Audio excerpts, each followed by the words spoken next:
Assalamualaikum warahmatullahi wabarakatuh. Waalaikumsalam warahmatullahi wabarakatuh. Bismillah, alhamdulillah, salatu wassalamu ala rasulillah Sayyidina Maulana Muhammadin ibn Abdillah wa ala alihi wa sahbihi wa man tabi'ahu wa nasara wa alhamdulillah. Bapak-bapak hadirin sekalian yang saya hormati, Ramadan satu bulan yang awalnya indah tapi akhirnya atau endingnya lebih indah. Paling tidak itu menurut apa yang disampaikan oleh Rasulullah SAW. Jauh sebelum Ramadan datang, Rasulullah SAW memberikan sugesti kepada kita untuk menyambutnya. Karena itu siapa orang yang senang dengan datangnya Ramadan, maka Allah bebaskan dia dari api neraka. Amin. Ini sebuah awal yang indah dan tidak ada di bulan lain.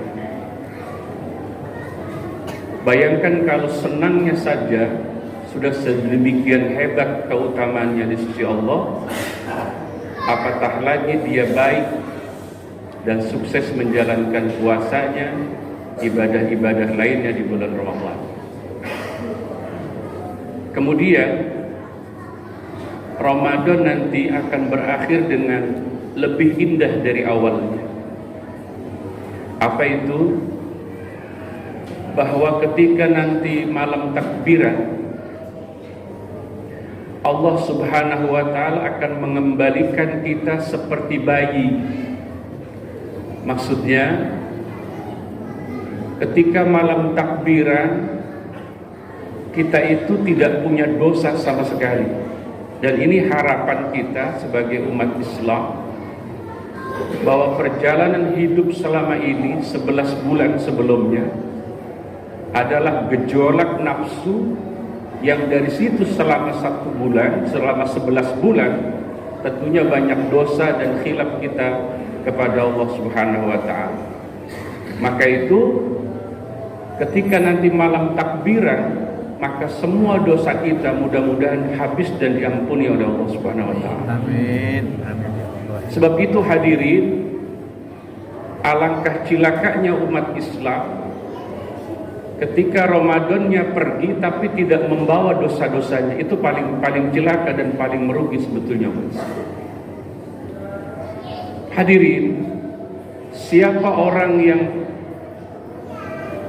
akhir Ramadannya bersih dari dosa seperti yang dijanjikan oleh Rasul?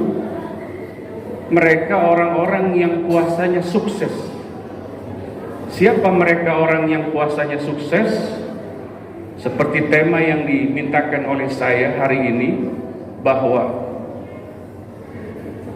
di antara kita umat Islam mayoritas banyak orang yang puasanya tidak sukses, banyak yang gagal.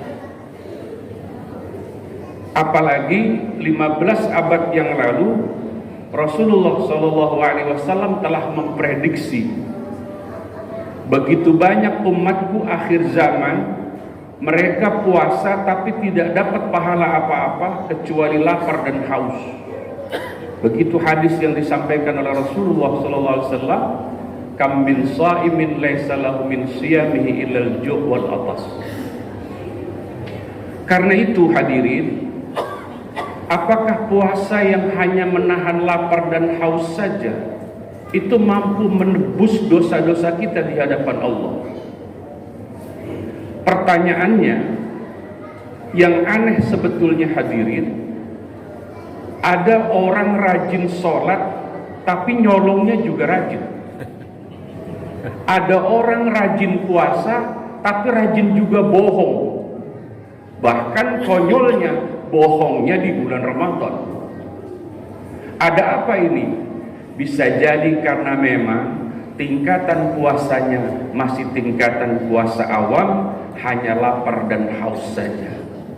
Tegasnya, puasa yang hanya cuman menghilangkan lapar dan haus, ini tidak sampai kepada derajat yang diminta oleh Allah, la'allakum tattaqun. Dan itu sudah diprediksi 15 abad yang lalu. Mayoritas, kata Nabi, kam min shaimin, dalam pandangan ulama ahli bahasa, ketika Nabi mengatakan kam min shaimin berarti maknanya mayoritas. Mayoritas umatku, orang-orang yang puasa akhir zaman nanti tidak dapat pahala apa-apa kecuali lapar dan haus. Bagaimana supaya puasa kita menimbulkan efek yang luar biasa sehingga takwa kita naik, iman kita kuat, sehingga kita takut kepada maksiat kepada Allah. Yang kedua tentunya, sudah sekian tahun kita puasa, kenapa puasa kita hanya menahan lapar dan haus? Kenapa mata kita tidak diajak puasa di bulan Ramadan? Kenapa saat bulan Ramadan, saat puasa, mata kita tidak dijaga untuk tidak melihat kepada hal-hal yang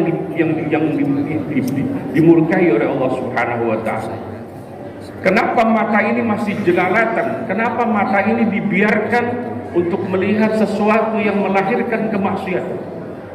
Maka itu ketika orang puasa Ramadan matanya tidak puasa, seperti yang diprediksi oleh Rasulullah SAW. Demikian juga ada orang puasa tapi telinganya juga tidak puasa. Kenapa orang puasa masih suka mendengarkan orang-orang yang ghibah? Demikian juga ada orang puasa, kenapa lisannya tidak puasa? Sebab itu, untuk orang yang mau naik kelas untuk tingkatan yang kedua, maka puasanya bukan cuma lapar dan haus, maka semua anggota tubuhnya juga harus puasa. Matanya puasa, telinganya puasa, lisannya juga puasa. Di tahapan seperti ini, naiklah kelas puasanya menjadi kelas puasa khusus, orang yang khusus. Ada yang terakhir, dan ini setiap kita tidak akan pernah sanggup. Kenapa? Tingkatan puasa yang terakhir adalah tingkatan puasanya para nabi dan Rasulullah SAW. Bagaimana para nabi dan Rasul berpuasa? Mereka bukan cuma syahwatnya yang puasa, bukan cuma mata, telinga, lisannya yang puasa, tapi hatinya juga puasa. Bagaimana para nabi berpuasa? Sesaat saja tidak memikirkan Allah, menurut mereka itu maksiat. Sesaat saja lalai dari Allah, menurut para nabi itu kemaksiatan. Pada tingkatan yang ketiga ini rasanya susah, kalau kita tidak mau katakan mustahil, untuk kita yang tatanan puasanya masih di tahap awal. Sebab itu, berdampak atau tidaknya puasa kita dari tahun ke tahun terhadap keimanan kita, sejauh mana puasa kita. Apakah masih di tingkat satu yang lapar dan haus saja, apa semua anggota tubuh kita berpuasa? Di situ yang menentukan ilmu yang kita punya selama ini. Sebab itu pesan terakhirnya, teruslah gali ilmu tentang puasa dan seterusnya, sehingga puasa kita dari tahun ke tahun bukan cuma rutinitas ibadah biasa, tapi dalam rangka meningkatkan kualitas iman dan takwa kita kepada Allah Subhanahu wa Ta'ala. Semoga ada manfaatnya. Wassalamualaikum warahmatullahi wabarakatuh.